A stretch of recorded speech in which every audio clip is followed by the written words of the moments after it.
people, an estimated about 40 million Americans who surf pornography online. But there are some who say as many as 10% of that are addicted. So that means that they're basically spending many hours a day surfing pornography, getting in the way of family and friends and work and so on. We talked to one guy who actually lives in Fort Wayne, Indiana. We met him at a church gathering out there called Porn and Pancakes. This is put together by a group called XXXchurch.com. In the U.S., porn generates $13 billion each year. $3 billion from the internet alone. Internationally, that figure reaches a staggering $97 billion. That's more revenue than the NFL, NBA, and MLB combined. It's estimated 1 in 5 smartphone searches are for porn, and each second, 28,000 people are watching it online. Just based on the couples that I've seen through the years, at least 50% of the couples that are coming forward have some type of struggle with either pornography or internet affairs or some type of sexual issue. It's clearly a problem. People have lost careers, family, and their lives to this industry. The staggering size of the pornography industry, its influence upon the media and the acceleration of technology, paired with the accessibility, anonymity and affordability of porn, all contribute to its increasing impact. A wave of porn plague sweeps throughout the world, affecting people from all walks of life, creating havoc to almost everyone who sees it, with over 75 million porn addicts worldwide and growing fast. It has also reached the Muslim world. Porn addiction has destroyed families and societies. Not only is porn addiction a health issue, new research shows that porn has a devastating effect on the brain. Shocking statistics show how a whole new society of problems has caused this growing world epidemic that has been blamed for high rates of divorce, child molestation, increase of rape cases and abuse against women and children.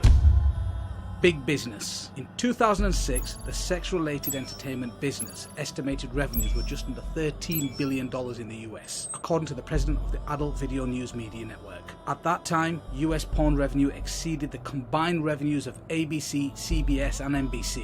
In 2007, global porn revenues were estimated at $20 billion, with $10 billion in the US alone. From 2001 to 2007, internet porn went from a $1 billion a year industry to a $3 billion a year industry in the US. It is estimated both global and US porn revenues have been reduced by 50% between 2007 and 2011 due to the amount of free pornography available online.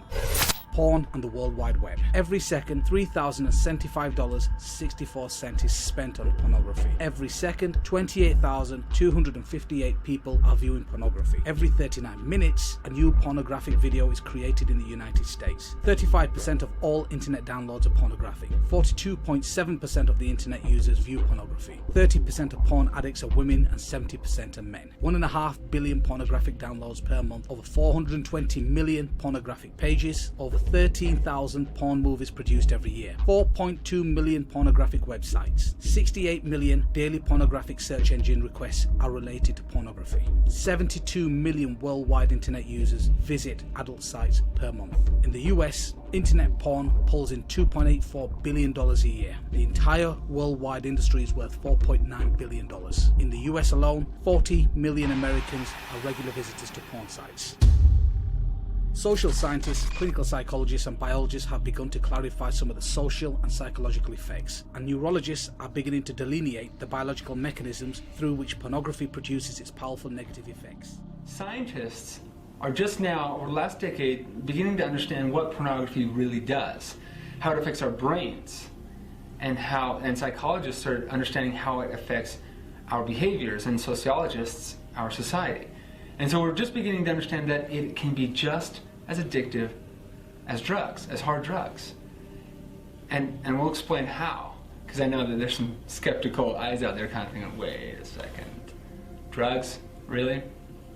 I don't sniff it, I don't inhale it, I don't inject it. How is pornography like a drug, guys?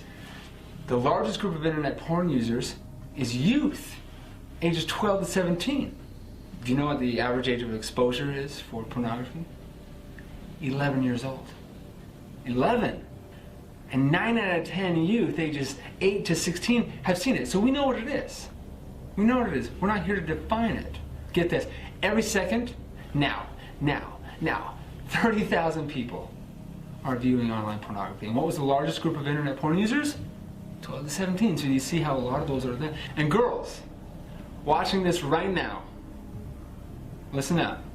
A lot of you tune out for topics like this. You can think, okay, it's a guy's issue. It's not my issue. Recent statistics show that 30% of addicts are women. That number has skyrocketed over the last decade, and it's growing. So current research is showing that pornography is a drug, and that it can lead to addiction. But some of you are looking out there going like, well, how? It doesn't make any sense. How? Again, I don't sniff it, I don't smoke it. Well, how? Let me show you. Pornography goes in through the eyes, in through the iris, and triggers a release of chemicals in your brain. Chemicals like dopamine, serotonin, epinephrine, oxytocin. Now this is a science class, but you may have heard of some of those. Now these are natural chemicals that your body produces. These chemicals are needed. When you do drugs, hard drugs, or look at pornographic material, your brain is overloaded with these chemicals. After you keep looking at porn, your brain gets used to those high amounts and builds up a tolerance. Those same images that once gave you a rush don't have the same effect anymore. In order to get that same rush, it not only takes more of it, but it also takes a more hardcore version of it. Your brain becomes dependent on that rush of chemicals and literally rewires itself to think that that's normal. And so you cannot function without it. An addiction, online pornography. So 12 to 13, all the way up to probably 14, it was kind of there, uninterrupted. I became almost numb to it. Meaning what? It became such a part of my pretty much daily routine. It was automatic. It was automatic, yeah, exactly. Nathan is far from alone. There is still little research on just how many U.S. kids are addicted to online pornography, but one study reports exposure can begin at a very young age, for some as young as 8 years old. I was first introduced to pornography when I was in 3rd grade.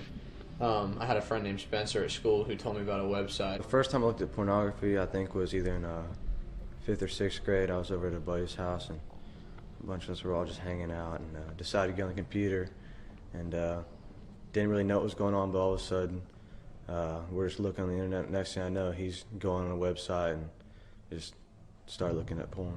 I didn't really think anything was wrong with it. I mean, I remember watching girls on MTV who were mostly naked, so why couldn't I just look at one that was all the way naked? That I didn't really see a problem with that, just that I knew they couldn't put totally naked girls on TV. So I guess that kind of snowballed for a while, and I started looking at it by myself on the internet and things like that. I'd have buddies over, we'd just be goofing around and turn it on. All just hanging out, playing video games, and kind of bored, stop playing video games, and oh, well, let's look at this, change the channel, and you're watching that, and it's just kind of like a joke. At a Minneapolis private school are doubling down, saying they fully support a student field trip to an adult sex store. But that is not sitting well with one parent who pulled his kids from that school and says this is a criminal matter. Fox 9's Jonathan Cho live in Minneapolis now with the latest on these developments. Jonathan? Yeah, Amy, after pulling his 3 children from the school last week, this dad filed a complaint with Minneapolis police today, accusing some of the school leaders of exposing minors to pornographic material. And he's now considering his legal options. Well, it's no secret that sex sells when it comes to advertising, but how far is too far? The latest research shows there's been an increase in sexualised images of children in the media, and that could potentially cause great harm to young people. Everybody's looking at me now. You don't have to look hard to find sexualised images of children in popular culture and advertising.